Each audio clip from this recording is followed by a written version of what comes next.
We all want to compete. There's only one winner, but that's the time that we're in.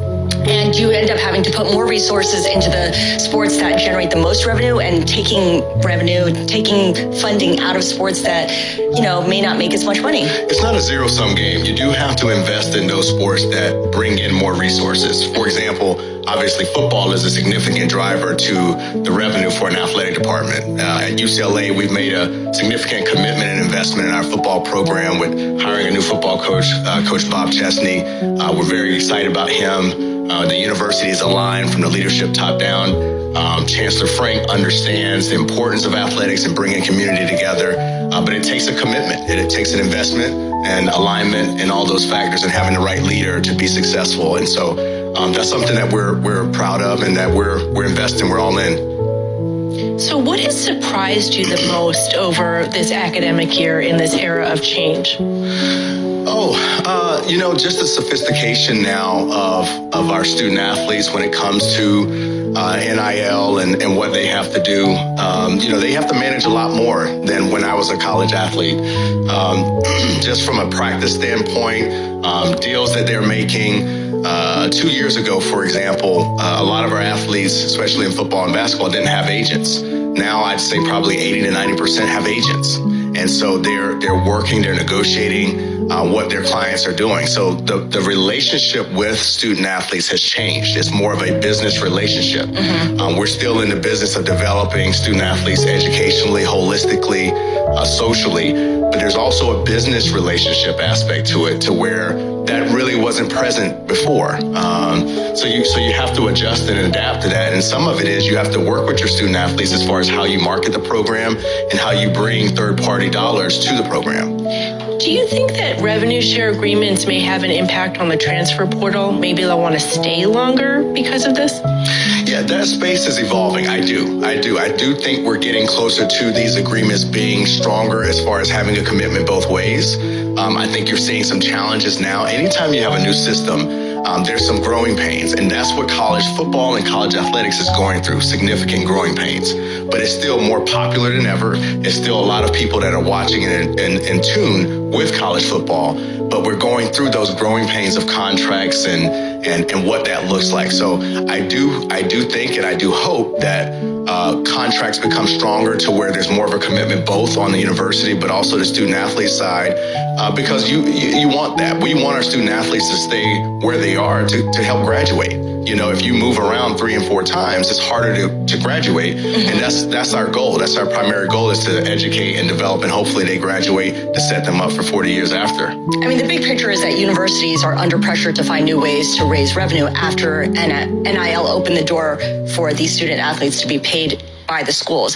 How involved are you in the revenue generating effort, and what can UCLA as a member of the Big Ten do that other schools can't? What's your distinction? Well, I'm very involved. I spend a lot more time with donors and now corporate sponsors to talk about opportunities of ways to bring in new revenue. Like half your time, 60% of your time? I would say it's probably 75% of my time now. And it wasn't like that before. But if I'm not meeting with donors or... Right here on Bloomberg Radio, I'm John Tucker, and that is your Bloomberg Business Flash. Now on Bloomberg Intelligence, Munis in Focus. Focus on Munis is brought to you by BAM Mutual. Put America's strength to work in your portfolio with BAM-inspired municipal bonds. Protect your investments with an added layer of security and guaranteed income. Invest with strength, build a stronger tomorrow with BAM Mutual. Our focus today is on colleges and universities, which frequently raise money through the muni market to fund their operations. The problem is their business model is breaking, if not broken. This is what Elizabeth Rembert wrote about in today's Big Take. And Elizabeth joins us now in the studio. And Elizabeth, the problem, one of them, is that there are too many colleges, there are too few applicants, there are too few kids, and it's something due to what's being called the demographic cliff. What is that? Yes, that's right. So fellow Commissioner Mark Mador, right, who was speaking at a conference in California yesterday, I think what the industry hopes to understand from you is what the threshold is, or what the set of rules would be where a hiring proposal or situation should be reported to antitrust authorities. It should be, as simple as that. It should be by rote reported. Yeah, and we are beginning to examine how these deals work. Acqui-hire deal structures vary from deal to deal. And so there wouldn't necessarily be sort of a one-size-fits-all rule, but we are beginning to examine these big acqui-hire deals that raise a lot of attention so that we can understand when an acqui-hire is in fact an acquisition that might be covered by the pre-merger review laws and when it's not. And we need to understand them over the value of a mortgage payment to do it. We have been very active in the ticketing space to make sure that those prices are going to come down. We have been bringing actions on the consumer protection side in the healthcare space. We've also been bringing a lot of consumer protection cases and competition cases to protect the value of wages against non-competes, against job scams. The FTC is a little agency. Our budget isn't even $500 million, but we have returned literally billions of dollars of wrongfully taken money just in the last year back in the pockets of the American consumers. We are doing everything we can within our little remit to try to bring down prices and to make... Listen, when you go and sit down at a restaurant and you have 5 people ordering 5 different things, right? You don't start them all at the same time, right? Like your sushi is going to be done a lot, maybe faster or slower than my chicken teriyaki, right? And so technology is being used in the kitchen to let the cooks know when to fire each meal so that everything comes out at the exact same time hot. Right, so there's definitely a lot of uses for artificial intelligence and smart kitchens in this industry. So, Michael, what does that mean? Are we going to go into a McDonald's and see robots making our fries? What does this mean for jobs at restaurant chains? Well, restaurant chains have been able to reduce labor hours by increasing the amount of automation. Me personally, I don't think we're going to go into restaurants that don't have humans working in them anytime soon, or maybe ever.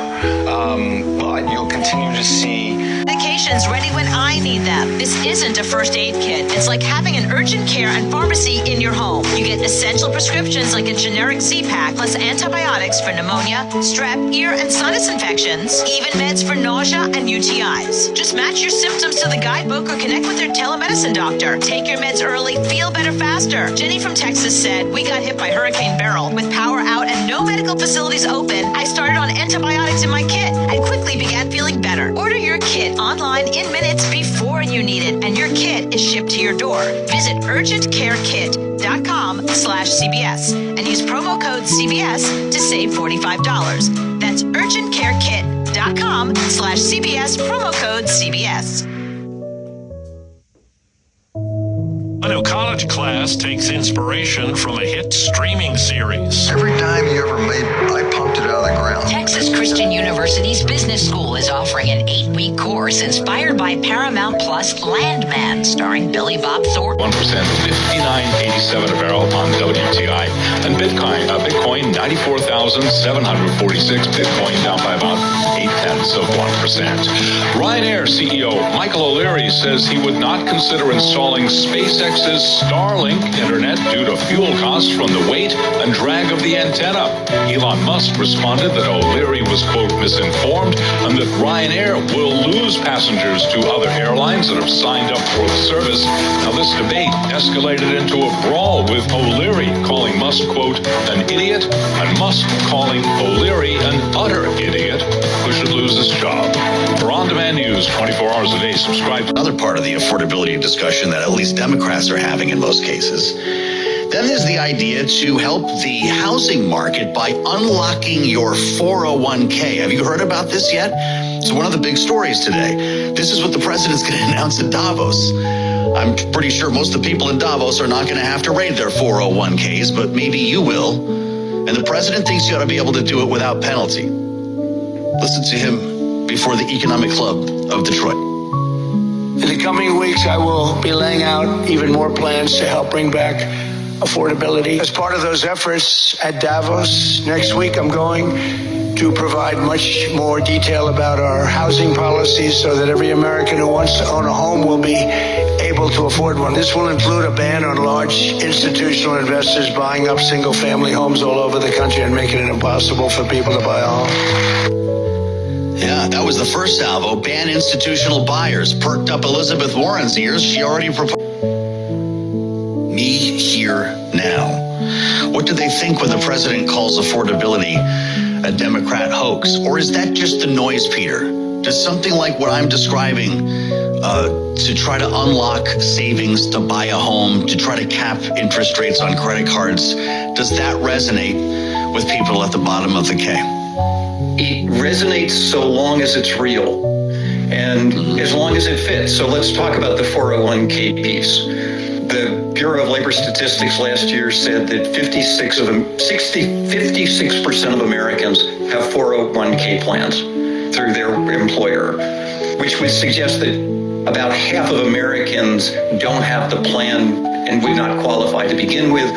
I don't think it's a hard stretch to think that most of that 44% sits at the bottom. So again, maybe well intended, but it's not targeting the group that needs this relief the most. Don't we need to build more homes? How does this help us increase supply? Well, that was going to be my second point. A lot of the efforts that I see are focused on demand. That's an increased demand. All we're going to end up doing is boosting inflation in the product that's for sale. Yeah. So I don't know if you heard about what the Independent was calling the depression meal this week. The Agriculture Secretary, Secretary Rollins, was at this idea. She said they ran 1,000 simulations at the White House, Peter. 1,000 simulations, and found that you could pay $3 for a meal of a piece of chicken, a piece of broccoli, a single corn tortilla, and one other thing. We're not sure what the other thing is. We're pretty sure it's not a prime rib. But that kind of talk resonates how at the bottom of the K? I don't think it resonates at all. I think all that does is to reinforce the scarcity that those at the bottom feel. Moreover, it does so at a time where they are all too aware of the overabundance above them. I look at the K-shaped dynamic today boarding in an airplane.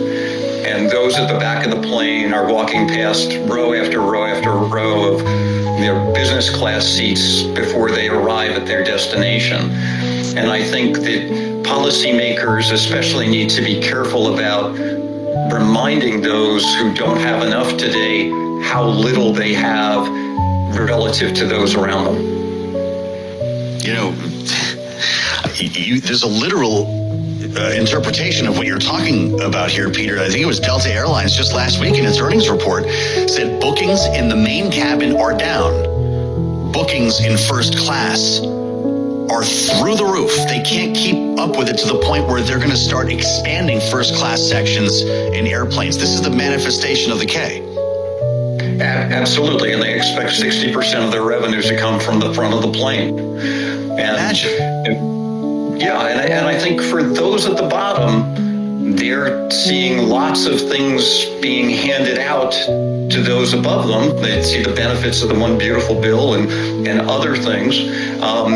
They're challenging both sides of the aisle to respond. And I think left and right need to take note of the messages from the new mayor of New York. As I said, it's not a socialist message, it's a survivalist message. And how do they help those at the bottom? And I think the challenge, given the breadth of the K today, is it's creating a slave of two masters environment where to help those at the bottom,